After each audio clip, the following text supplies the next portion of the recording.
Hello guys, this is the Gaming Weasel back again with another video. In today's video I'm going to be covering another part of my beginner guide series, and that is going to be modding your weapons in Warframe.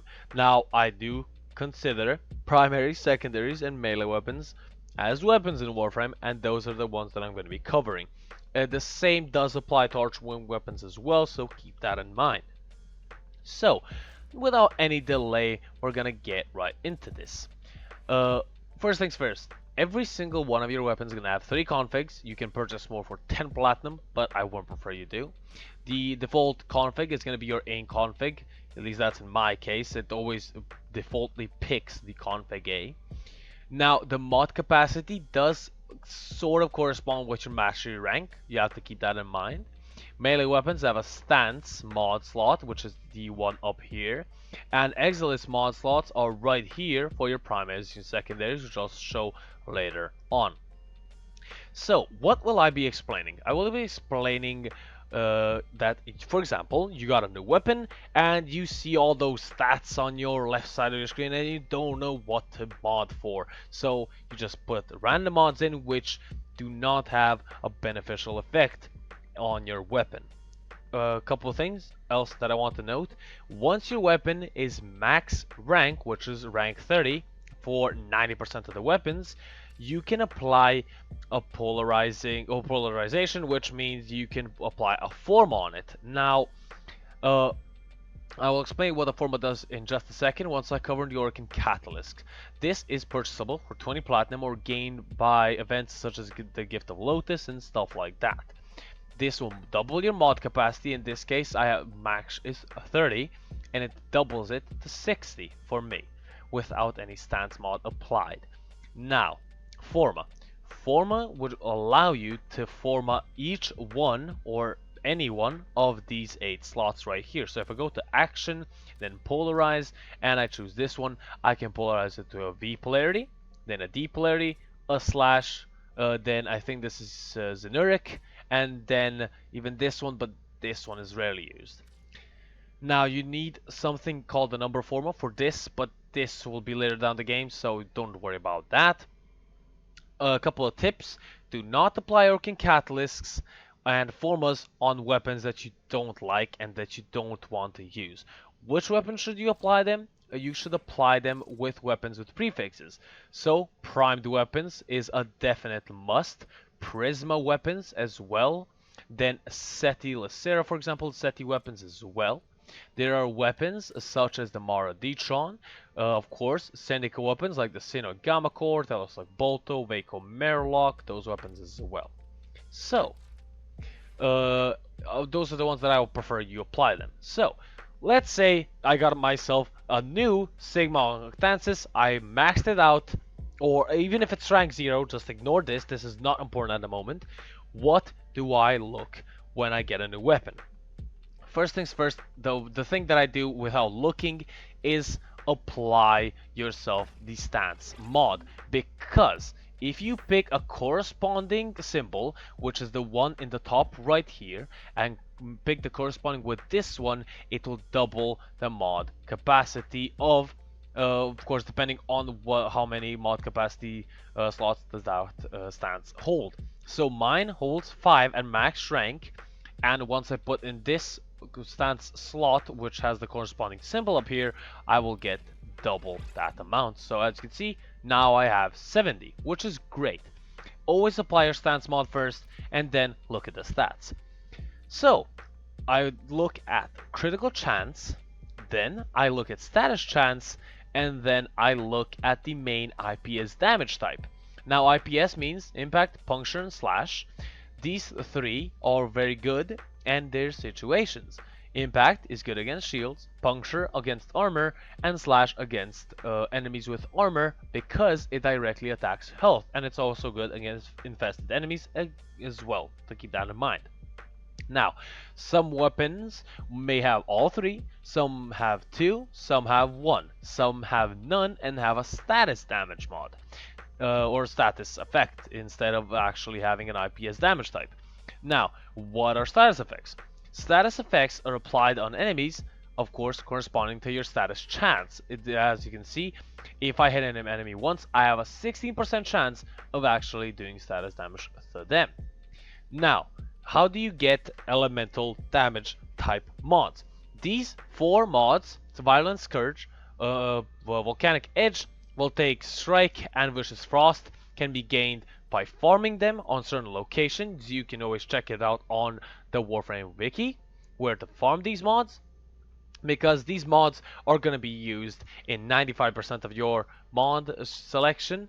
And I'm going to be taking into consideration that you have base mods like Fever Strike, Molten Impact, Shocking Touch, and I think it's Northwind. Yes, it is.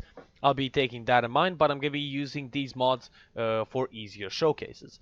Now, Toxin is going to be good against organic corpus enemies because it ignores armor.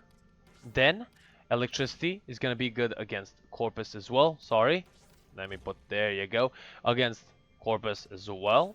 Then heat is going to be good against enemies with armor and against infested flesh, because it does, of course, do damage to health, and of course reduces armor. And then frost or cold damage is going to be good against shields or corpus in general. Now, you can always combine 2 mods, such as or statuses, to get a new one. So cold and toxin will give you viral, which is good against health. Then combining cold with fire will give you blast, which is useless. I have to, honestly, I have to say this, it's 90%, 95% of the time useless. Then combining frost with electricity is going to give you magnetic, which is good against corpus. Then electricity with toxin is going to give you corrosive, which is good against armored enemies. With ferrite armor, keep that in mind, because a lot, well, I don't mean a lot, I mean the corrupted enemies and of course green enemies use ferrite armor instead of using alloy armor, which radiation is good against, and there's rarely enemies with alloy armor. So radiation is another doo-doo trash status type. So, how would I rank status types? First, viral. Then, I'm gonna go for corrosive, which is good against armor. Then magnetic. Then gas, which I actually forgot to show you how it's created. It's created by combining fire and toxin, which is good against infested enemies. Then gas, and then radiation and blast. Those 2 are virtually useless, and so is mostly gas, but sort of a little bit more useful than radiation and what's called blast. See, I even forgot what it's called. Now, what is the perfect combination to use of mods? Depending on the status, considering it has 16% status, it is not going to be a main status build. It is mostly going to go for critical. Now, how do I know that? If it has above 15% critical damage, it is going to be a critical build. If it has a high enough status chance, for example 25, 20 maybe, it can go for a combined build or a hybrid build as it's called. So you can combine critical damage mods with these 4 mods which I just showed you. So let's say I already put my what's it called, stand slot, so always put this on first. Okay, I see it has 28% critical chance. That means I'm gonna put primed pressure point for extra damage, then organ shatter, and then true steel. Once you progress through the game a little bit more, maybe mastery rank 8 to 10, somewhere around there, pressure point will be useless, even if you have primed pressure point, which I'll actually explain how to get primed mods in another video. You will be replacing it with a mod called Condition Overload. This mod is incredible, and it replaces pressure point because there's some sort of a, I mean, I do understand that I can't really explain the best at the moment, but in general, you will increase your melee damage by 120% per status type affecting the target. You will replace this with Prime Pressure Point because these two are not stackable and they're not multiplicative, if I understand correctly, but correct me if I'm wrong. So that's why they kind of there's no positive effects of using both, but not getting into it. I modded critical, so my critical chance is 61%, and my critical multiplier, which is of course your critical damage, will go up as well, is 4.2, which is great. But this one you don't have to look at that much, but keep in mind that you need to have it a little bit higher to go along with your critical chance. So I put those 3 mods there. Let's see. I'm gonna put Berserker on there because it will increase the attack speed by 75% for 24 seconds on critical hits, which of course is great because critical chance is quite high. Now, let's see. I am gonna put Viral Scourge, and I'm gonna be putting Vicious Frost, which will increase the status effects as well, status chance as well, and putting on Viral, which attacks health, combined with Slash, which attacks health, is great. Okay, I have a little bit more room left. I'm gonna put Fire or Heat, so I actually have to change the mod. I actually forgot how this works. I completely forgot how this works. There you go. Getting heat, which reduces armor and attacks health directly as well, which is great. So, and the last one can be literally anything you possibly can put on there. Once you get more mods, you can put, for example, Gladiator Might. You can even increase it by a little bit more, which I'm gonna do right now, and putting Fever Strike, getting even more viral damage, which is incredible. So, in general, and to sum it all up for melee weapons, is look at the status, which is right here. Look at the status, look at the main IPS damage type, and then look critical chance. Of course, you have to keep in mind you have to look at these at the same time, so don't put one above the other. Just look at everything at the same time, and keep an eye on critical multipliers as well in most scenarios. So there you go. Moving on to secondaries and primaries. I'm going to be covering these in the same section because they are mostly the same. The difference is in like a couple of mods and the naming scheme of the mods, and that is mostly it. So I have my comb here, rank 6, and it has 11% critical chance. You're gonna look at the same things as you did for melee weapons. As I said, the main difference is the stance, and that melee weapons have a mod called Condition Overload, and primaries do not have anything of that sort except for one weapon in the game, which is the Cedar, which I already made a video on, so you can check it out on my YouTube channel. So, 11% critical chance, critical is not going to be a way to go. It has a small multiplier as well, that doesn't really matter because the critical chance is low. Status is incredible at 69%, so great. And Slash is the main IPS damage type, which means I'm going to be putting Hornet Strike, which increases its damage, base damage.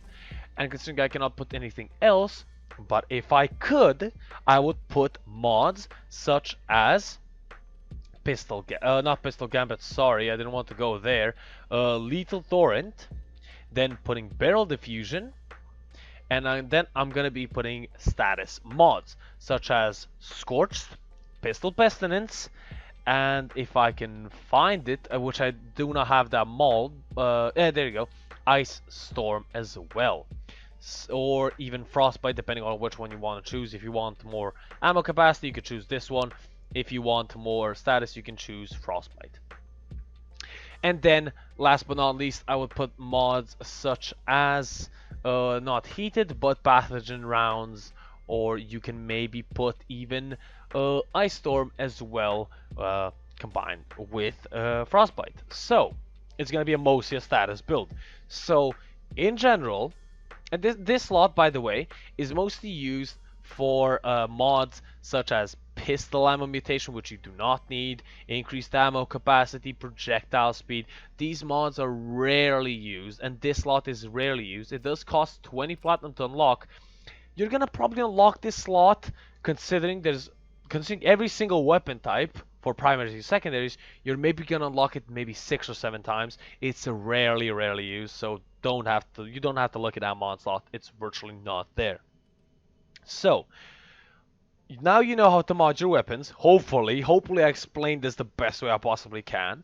So look at your critical chance. The critical multiplier is looked at if the critical chance is above 15%. Look at your status as well, and look at your main IPS damage type. Now, I forgot to say, if your weapon has only, for example, let me find, I have the Secure Penta right here. If it only has, for example, a certain damage type, and the status is already going to be a decent amount, like 26 is very good here, and the critical is very good here, the thing that you're going to be doing is trying to convert this into something else, like a viral or corrosive.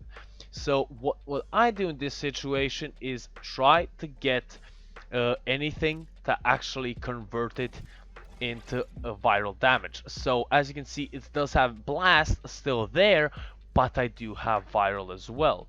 So maybe putting on a heat mod would help out even more, if I do have a heat mod somewhere around here, which I cannot seem to find any at the moment. Nope, there you go. I can put heat rounds as well, and there you go. It's still gonna have blast, but you're gonna have viral and heat as well. So try to work around it. If it has only one status type, then you can make yourself a viral damage, for example, and then you can combine that status type into another one, if it doesn't, of course, lead up the status. So if, for example, if you have electricity, it's never gonna be a combination for viral. Maybe you can make corrosive, or maybe you can just keep electricity if you want to. So that's another way of modding weapons with only status damage without any IPS damage. So hope you guys enjoyed. If you guys did, leave a like, a comment, and subscribe. If you understood everything, I'm very glad you did, because I tried explaining this the best I can. If I missed anything or I said anything wrong, which I do doubt I said anything wrong, but if I did, correct me in the comment section below. I hope you guys enjoyed, as well as thank you for all new subscribers that I've gained in the past couple of days. I'm very grateful, and I really do hope we can grow our little community to a bigger community. And yeah, I'm going to be trying to make more videos for you guys, for new players and older players as well. So leave a comment, a like, and subscribe. It helps out a lot. If you guys enjoyed the video, of course. And this has been the Gaming Weasel, over and out.